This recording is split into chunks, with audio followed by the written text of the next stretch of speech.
nem falar. Estou noutra solução. Já falamos, os adolescentes gostam de usar gírias, porque faz parte da oralidade. Professora, por que eu uso tanta gíria? Porque é a linguagem oral. Se você tem deficiência de leitura, consequentemente, você vai reproduzir no seu texto escrito mais a fala que as construções de leitura. O que eu tenho que fazer para resolver esse problema? Eu não ouvi. Eu não sou a Xuxa não, mas respondam. O que eu tenho que fazer para não reproduzir estruturas de fala na escrita? Ler. Primeiro ler, depois ler de novo, depois ler de novo, continuar lendo. Lendo o quê? Você tem que ler o mundo. Se você vem lendo o mundo desde a escola, do maternal, da escola preparatória, do fundamental 1, 2, está passando pelo médio, você vai ter conhecimento suficiente para responder às questões do Enem. Porque as questões são estruturadas a partir lá da escola fundamental até o ensino médio, tá? Garanto a vocês que é assim. Por isso que vocês veem questões muito fáceis e questões muito difíceis. E deixe-me dar uma dica pela TRI, que é a teoria de resposta ao item. Se você responder certa a questão muito difícil e não responder corretamente a questão muito fácil, você cai na pontuação. Porque, por ordem lógica, se você sabe o mais difícil, tem que saber também o mais fácil. É assim que funciona. Tá certo?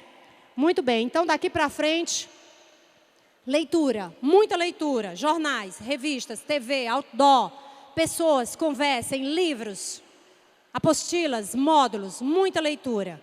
Então, começando aqui, escrevendo o texto. Letra legível. Ai, professor, a minha letra parece uns garranchos. Eu posso usar a letra de forma, é a chamada caixa alta. Pode, com uma diferença. Que a letra caixa alta é uma letra, como o próprio nome diz, de forma. Toda ela deve ser igual. Mas, para você provar que sabe usar maiúscula e minúscula, você tem que fazer a diferença, mesmo na caixa alta, da letra maiúscula para a minúscula, elevando um pouco a letra maiúscula. Tá certo? Pode usar. Ordenação das ideias. Se você faz aquele planejamento que nós fizemos lá no início, sobre o que eu vou falar, quais são as ideias que eu vou escolher, e se você mantiver o desenvolvimento dessas ideias ao longo do texto, você não vai ter esse problema aqui, de desordenar as ideias. Você vai mantê-las coerentes e encadeadas. Consequentemente, você não vai perder em coerência. Professor, o que é essa bonita coerência na redação no Enem? A coerência é você desenvolver uma ideia de acordo com o seu mundo, com a verdade. Vocês assistiram ao filme Avatar? Levanta a mão aí quem viu esse filme. Que lindo, que legal. Lá no filme Avatar, vocês viram que os protagonistas, eles se transportavam por uma máquina para um outro mundo, não lembram disso? E saíam do lado de lá, transformados, não é? Seres lindos, azuis, não é? Lindos. Na realidade, isso é possível? Ainda não. Eu vou contar um segredo aqui para vocês. Ai, ai, ai. Dá para notar que eu não tenho uma idade de vocês, né? Muito bem. Eu hoje tenho 48 anos. Quando eu era menina, assim como vocês, eu assistia na TV os Jetsons. Quem assistiu aos Jetsons já aqui? E eu ficava babando com aquele programa, aquele desenho animado. Eu digo, ai meu Deus, ainda vai chegar um dia que eu vou empurrar um botão e vai sair uma lata de Coca-Cola, de Pepsi, de Guaraná, né? Já acontece isso? Já. Aí eu ficava vendo o Jorge falar com o chefe dele, naquele celularzinho com a TV, não é? Já acontece isso? Já. Então, quem sabe, um dia eu não vou poder entrar numa máquina e me teletransportar né? Para outro país, outro estado, outra cidade. Esse teletransporte lá no filme é coerente? É, porque o filme é de ficção científica. Mas, se eu achar que isso vai acontecer na realidade, eu estou sendo coerente agora? Não. Então, o que é desenvolver uma ideia de forma coerente? De maneira que o que eu estou dizendo tem relação com a verdade do mundo, gente. Eu já falei para vocês, não pode mentir, não. Ah, professora, mas como é que o corretor vai saber que eu estou mentindo? O tema é verdadeiro, é real. Você não pode mentir. Inclusive, você não deve criar dados estatísticos, só se você souber. E de onde foi que você tirou esses dados, tá? Então, mantenha a coerência. Coesão. Gente, eu tenho tantas perguntas aqui, mas eu tenho tanta coisa para dizer que eu ainda não estou nem lendo as questões. Coesão.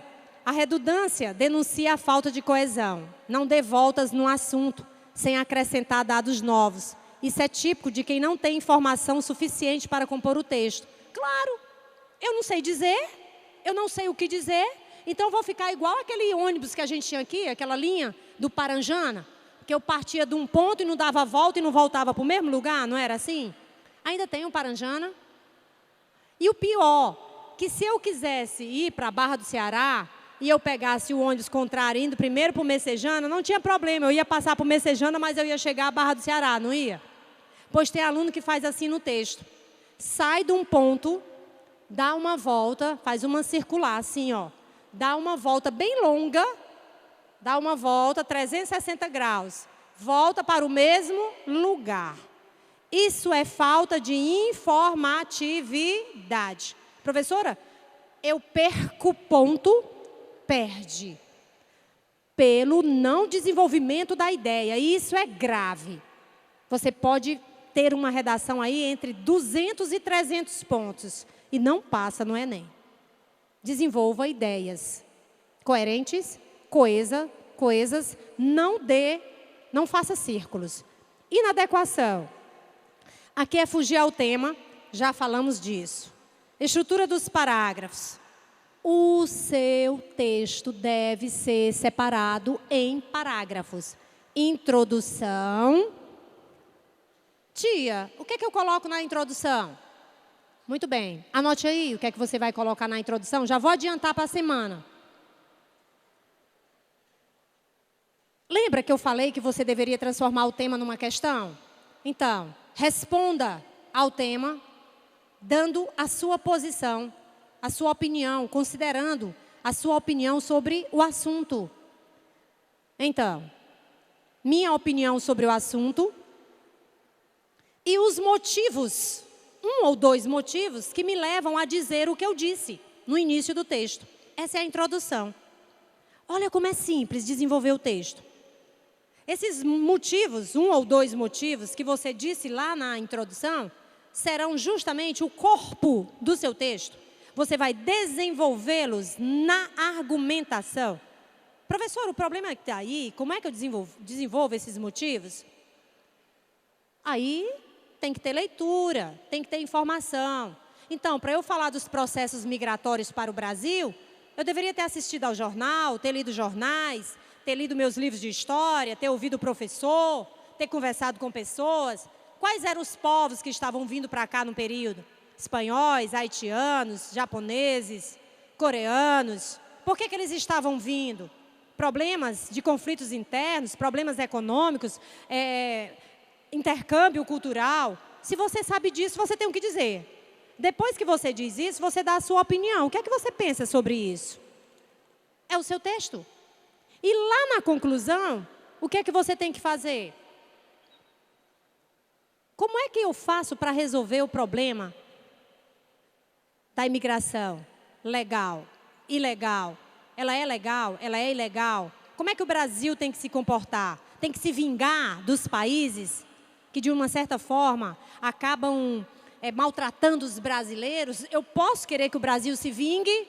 Não, absolutamente. Então, como é que tem que ser seu texto? Um parágrafo de introdução, pelo menos 2 de desenvolvimento. Eu corrigi textos com um parágrafo. O Enem exige no mínimo 2 parágrafos de desenvolvimento e 1 parágrafo de conclusão, tá?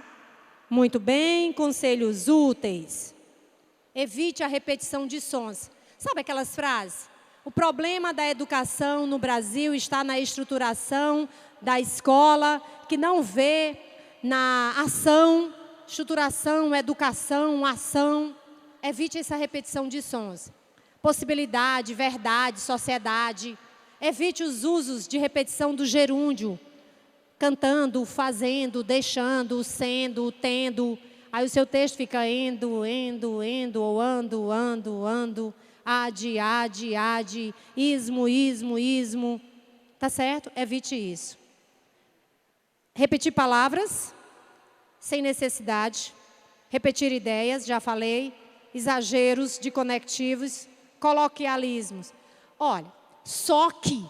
Gente, isso ainda é uma cacofonia, não é? Só que o que aonde, meu Deus? Só que não. O aluno escrever só que no meu texto, eu corto. Não só que nada no texto, tá certo?